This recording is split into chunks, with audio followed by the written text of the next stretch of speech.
J'aimerais aussi vous rappeler que le pasteur Chastain est mort sur la route de Pau, ici.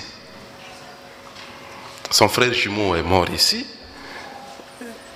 enterré au cimetière municipal, et quand il est revenu pour servir, il est mort, et on l'a enterré dans le même site. Dieu nous a donné un potentiel immense, la vie. Qu'est-ce que je fais de ma vie? Il y a ces personnes qui ont donné leur vie. Je pense que c'est le plus grand trésor qu'on a. Ce n'est pas de leur temps, ce n'est pas de leur argent, mais qui ont donné leur vie pour que moi je sois sauvé, pour que toi tu sois sauvé. Qu'est-ce que toi tu fais de ta vie? Qu'est-ce que je fais de ma vie? C'est sûr qu'on va répondre à cette question un jour. Qu'est-ce que tu as fait de ta vie? Qu'est-ce que j'ai fait de ma vie?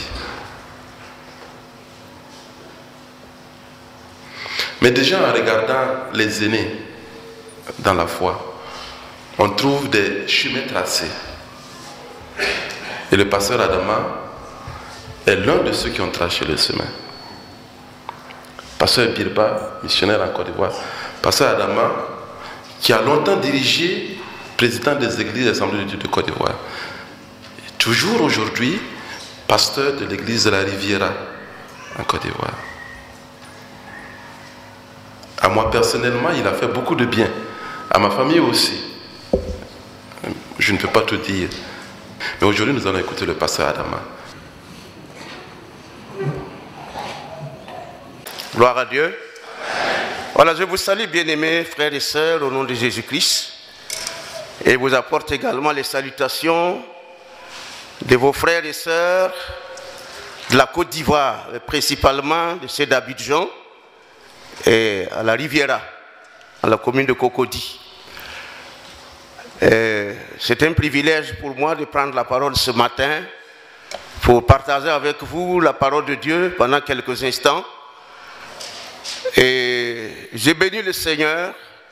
Dieu nous a conduits avec mon épouse et nous sommes venus pour tout juste 3 semaines, un peu de repos et aussi prendre part au conseil général qui vient de se dérouler il y a quelques jours. Permettez d'abord que je vous remercie, bien-aimés frères et sœurs, pour vos prières. Il y a un peu plus d'1 an en arrière, vous avez suivi ce qui s'est passé en Côte d'Ivoire et nous avons été soutenus par vous, par vos prières. Et partout où le Seigneur m'a donné l'occasion de passer, dans les églises à Ouagadougou ou ailleurs, au Burkina Faso, je n'essaie de dire merci, parce que c'est que vous avez beaucoup prié pour nous. Et Dieu a entendu vos prières. Et aujourd'hui, nous pouvons dire gloire soit rendue à Dieu parce que la paix est en train de s'installer avec force en Côte d'Ivoire et nous bénissons le Seigneur. Merci beaucoup pour vos prières. Merci, pasteur Salvador Moïse, qui me donne ce privilège de m'adresser à vous. Je vais vous conduire dans une méditation que nous trouverons dans le 2e livre de Samuel, au chapitre 9, parce que je voudrais vous parler de la reconnaissance envers Dieu pour ce qu'il est d'abord et pour ce qu'il fait pour nous. Et là, nous avons un récit que nous connaissons bien, qui peut nous inspirer et nous montrer l'importance d'être reconnaissant. 2 Samuel chapitre 9, à partir du verset 1er, David dit, « Reste-t-il encore quelqu'un de la maison de Saül pour que je lui fasse du bien à cause de Jonathan ?» Il y avait un serviteur de la maison de Saül nommé Siba, que l'on fit venir auprès de David. Le roi lui dit, « Es-tu Siba ?» Et il répondit, « Ton serviteur. » Le roi dit, « N'y a-t-il plus personne de la maison de Saül pour que je use envers lui de la bonté de Dieu ?» Et Siba répondit au roi, « Il y a encore un fils de Jonathan perclus des pieds.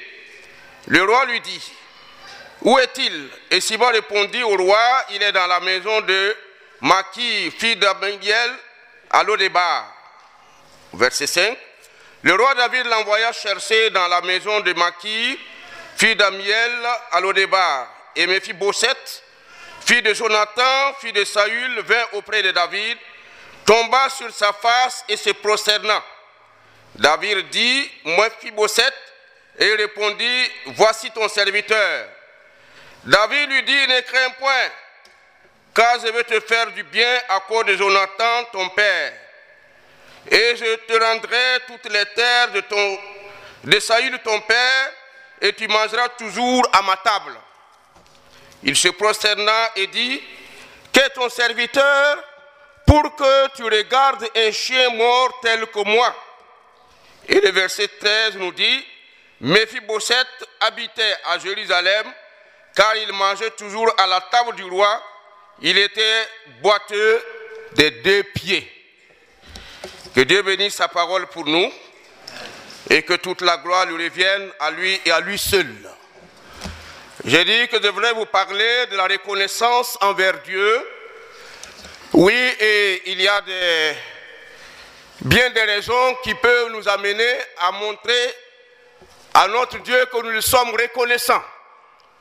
Le fait d'être ici ce matin, de pouvoir adorer le Seigneur avec les enfants de Dieu, c'est une grâce. C'est une grâce. Et la parole de Dieu nous exhorte, dans bien des passages, à être reconnaissant envers Dieu. Être reconnaissant envers Dieu pour ce qu'il a fait pour nous. Et j'ai l'habitude d'agir ceci, non pas à cause de ce que nous sommes, mais malgré ce que nous sommes. Et nous savons qui nous sommes. Je sais qui je suis. Je sais aussi où Dieu, dans sa grâce, est allé me chercher et me faire connaître sa grâce, sa bénédiction et son salut. Ici, le personnage central, bien sûr, c'est David. Mais David est un type, je dirais, de Dieu dans ce passage. Et aussi, par son acte pratique et prophétique, nous pouvons comprendre l'importance de la bonté de Dieu pour lui donner gloire et lui dire merci.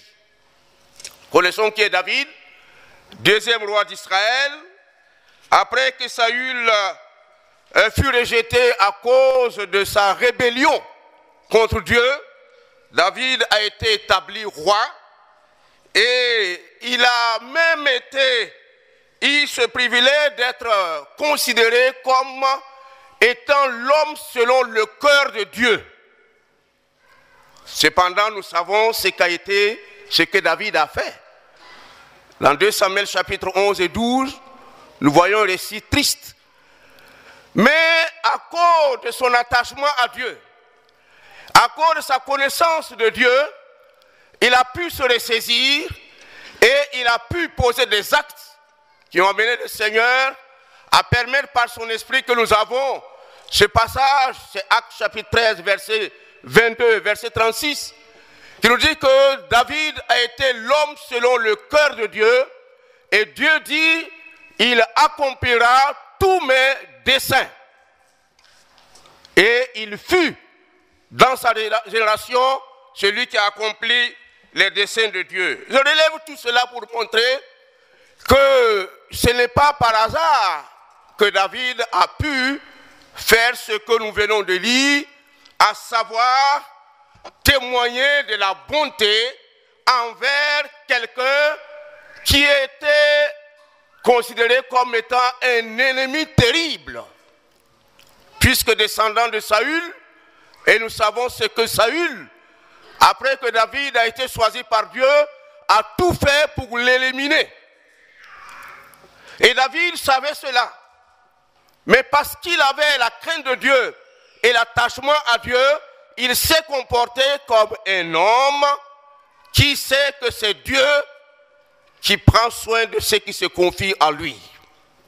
Et ainsi, il a demandé, dès qu'il a pu accéder au trône, s'il n'y avait pas quelqu'un de la maison de Saül pour qu'il puisse user envers lui de la bonté et s'est même qualifié de la bonté de Dieu. Parce qu'il y a la bonté des hommes, il y a la bonté des hommes, c'est tout à fait différent de la bonté de Dieu. Jésus dira, je vous donne ma paix, je ne la donne pas comme le monde donne. Parce que ce que Dieu nous donne, c'est tout à fait différent. Et David, et l'Écriture qui dit de la bonté de Dieu, c'est effectivement la bonté de Dieu, c'est une grâce. Une grâce imméritée, une grâce que Dieu nous fait. Et comme je le disais tout à l'heure, non pas à cause de ce que nous sommes, mais malgré ce que nous sommes. Et nous sommes tout, sauf ceux qui doivent bénéficier de la grâce de Dieu. Des êtres indignes. Des êtres indignes. C'est vrai que physiquement, il est déclaré que Méphibosheth, et nous savons d'où c'est venu son infirmité, mais aussi, comme je l'ai dit, étant de la descendance de Saül, c'était un ennemi juré. Mais David n'a pas hésité à chercher à le faire du bien, mais il a souligné à cause de Jonathan. Parce qu'en effet, Jonathan, vous le savez, c'est le fils de Saül. Et l'Écriture nous dit dans 1 Samuel chapitre 18 que Jonathan s'est attaché à David et il l'aima comme son âme. Et bien des choses se sont passées entre eux. Je veux dire entre David et Jonathan. Et David voulait user cette bonté envers quelqu'un qui est de la descendance de la maison de Saül et qui se trouve en l'occurrence être le fils de Jonathan. Et il dit user envers lui de cette bonté. Et lorsqu'il s'est renseigné, le serviteur de la maison de Saül qui se nomme Siba a renseigné qu'il y avait effectivement Méphibosheth. Mais il était perclus de 2 pieds, il était boiteux. David l'a fait venir. Et quand il est arrivé, il savait qu'il n'était pas digne, qu'il ne pouvait pas voir la face du roi ainsi. C'est pourquoi il s'est jeté à genoux, il s'est prosterné et il s'est dit ceci. Et je paraphrase, mais regardez-moi comme un chien mort, mais tu me regardes. En parlant bien sûr de ce que David a fait, en l'admettant en sa présence. Mais c'était pour lui faire, sinon montrer, manifester de la bonté envers lui. À cause de Jonathan. Et ce matin, si ce passage m'a été donné pour partager avec vous, c'est montrer que nous aussi, nous devons reconnaître, tout d'abord comme Méphibosheth, que nous sommes des êtres indignes. Nous sommes des êtres indignes. Voyez, Saül avec son acte, sa rébellion, c'est le cas de le dire, sa maison était en train de se détruire. Tandis que David, sa maison, était en train de connaître une certaine ascension. Comme quoi, Dieu s'est toujours relevé, sinon élevé, et bénir ceux qui s'attachent à lui. Mais que ceux qui se rebellent contre Dieu, malheureusement, ne peuvent connaître qu'une fin triste.